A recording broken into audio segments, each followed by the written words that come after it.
สถานีติดกูไม่สู้เลยโอ้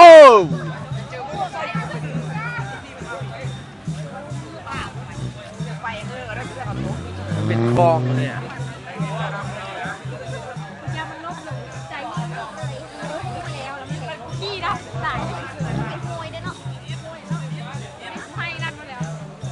เป็นห้วยบอกมันเป็นห้วยได้หนาถ้าลงมีซีดนะมีได้นะถ้าเป็นห้วยก็ไหวแล้วไม่ไหวแล้วเจอห้วยชิบหายแล้ว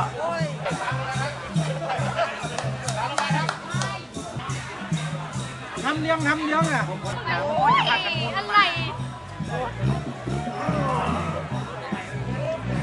กล้าไปแล้วก็ลองดูอยู่แต่คันนี้รับประกัน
นักทางก็ได้รถเท่าก็ได้เพื่อนสองกันรวมนี่นะรุ่นนักแก้มือไหมว่ามันก็ลึกหายเนาะลึกลึกรถผมก็ลงไปเลยลึก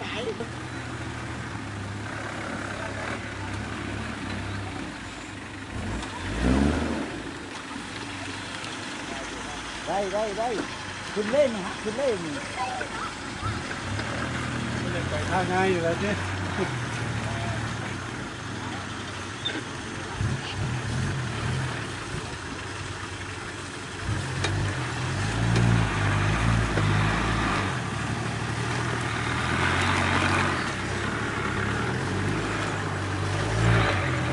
ขึ้นไปเรื่อยๆผมว่าต้นยางได้โลเลย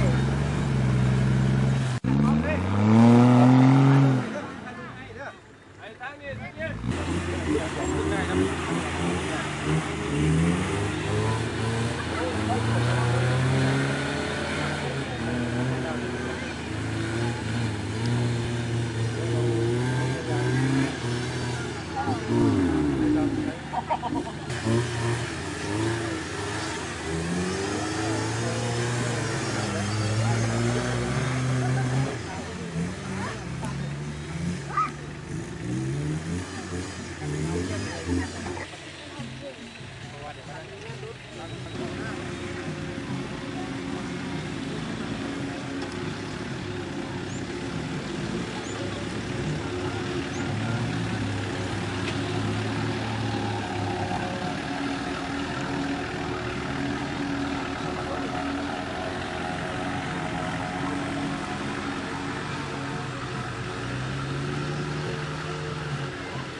ถ่ายวิดีโออย่างเดียวได้นี่ก็ได้ ถ่ายไปที่ถ่ายไปรถ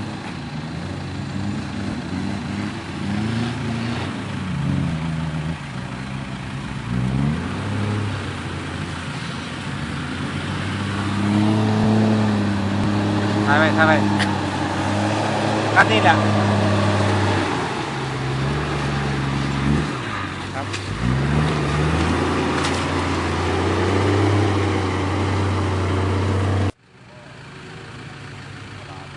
ธรรมดาด้วยนะ เสียงเดียวโปกยานไปหน่อย ผมจะใช้ยาแก้ขับเรืองนั่นนะ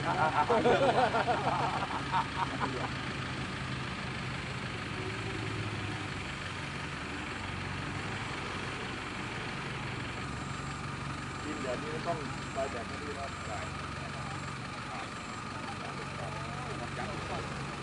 จับยันเรียบร้อยเลย ดิบรอบหน้าร้านต่างๆจะหมดไอ้ปันอยู่400อยู่แต่ว่าไปเดี๋ยวลงไม่ได้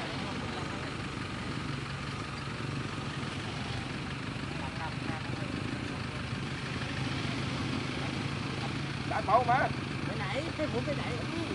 ยางผมเล็กๆของเขาเลยนะ เดี๋ยวยืนดอเดียวร่องนี่แม่งบ่ ไปไหนไป มา ไหน เลยครับมาเลยเว้ย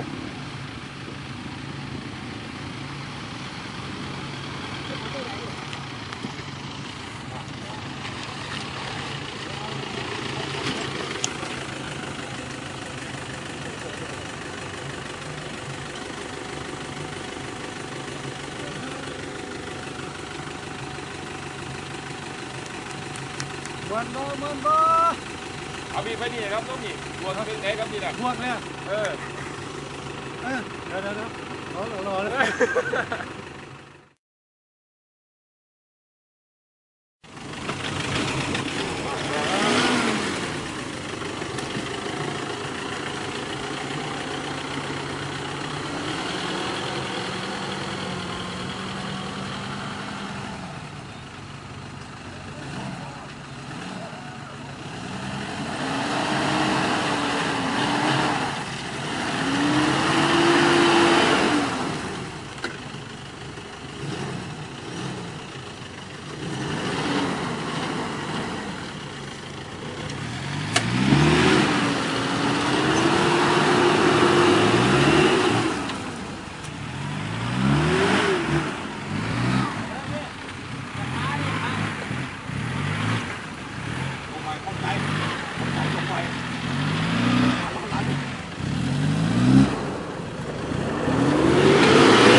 ตัวไหนเนี่ยนะ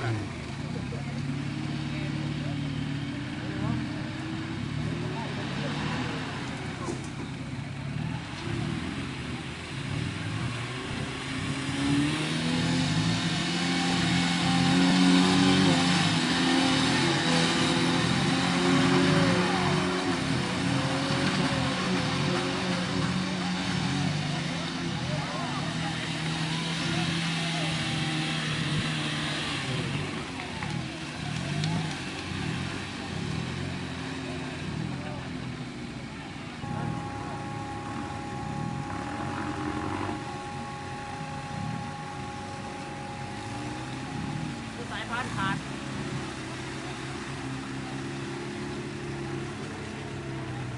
เรื่องครับ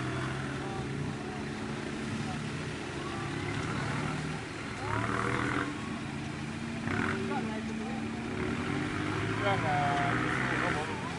ร้านก็เป็นของ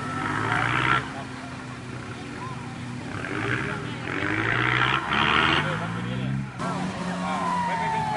ม่ใช่ตัวมีโบนะครับเนี่ย สายโบมาเดียวโอ้โหสวย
ตาร์ทเครื่องเอาหัดขวาไปเลยเดี๋ยวมันจะปล่อยวิ่งตาม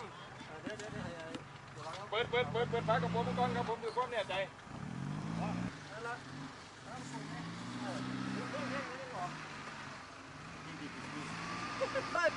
เอาไอ้ดึงให้มันตรงก่อนกันนิดดึงให้ตรงก่อนมันยังเปิดไงดีบอกคนเนี่ยว่ามันเอียงหลายอยู่ว่ามันเอียงหลายดึงไม่ตรงกันดึงไม่ตรงดึงตรงไล่น้ำมันก่อนดีกว่ามันถึงจะไปซื้อกันไม่เอาตาเบอร์ดึงไม่กอดผมไม่ได้กองบอกมากเลยมีกองบอกผมต้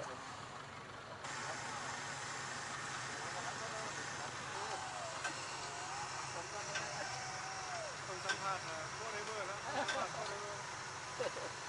อะไรเลยเป็นเรื่องธรรมดาไอ้ยังไม่เองไหนวะผมบอกมองมาเดี๋ยวโคตรกระดูกอันนั้นปล่อยเวทปล่อยมาปล่อยนี่พี่ปล่อยเวทขวาเลี้ยวขวาเลย ปล่อยไปอีกค่อยๆปล่อยมา เลี้ยวขวาไปปล่อยไปเรื่อยครับทุก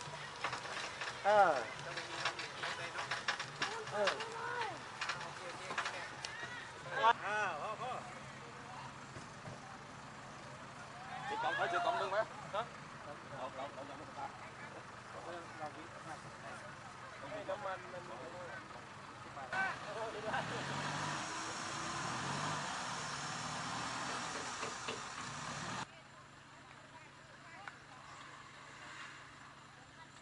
เจี๊ยบเปลี่ยนของผมด้วยดีไหมนี่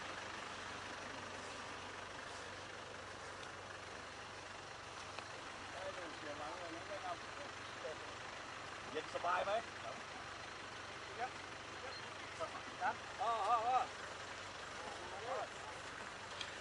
พายย้อนลงนะขันทุกจอดนะผมทุกจอดเ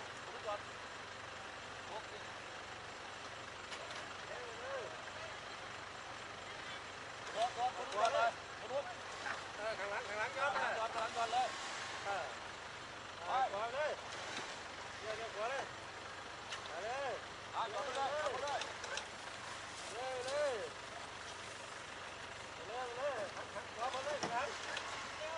ว้าย้อนมาย้อนล่างพบกันตัวข้างล่างขึ้นย้อนครับย้อนเลยครับ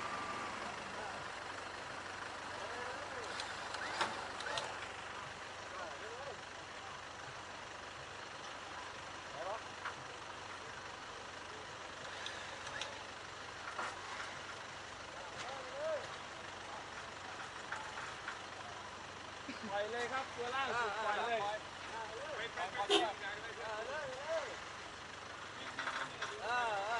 คนตัวกับปล่อยเลยปล่อยเลย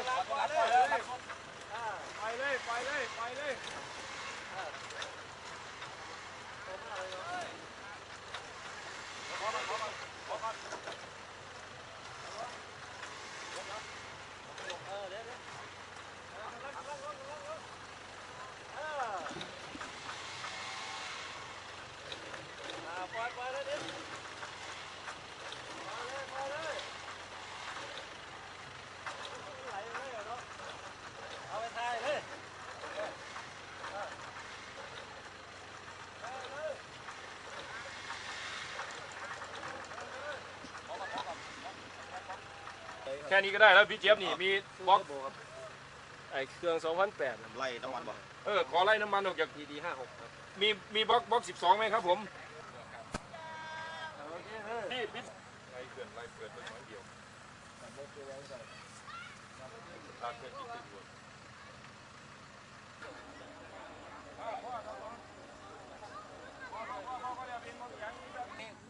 นี่แหละเป็นสาเหตุที่หนูไม่อยากเป็นตากล้อง ขึ้นอีกจะขึ้น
หักซ้ายไปเลยขึ้นไปกลับรถตรงนู้นโอเคผ่าน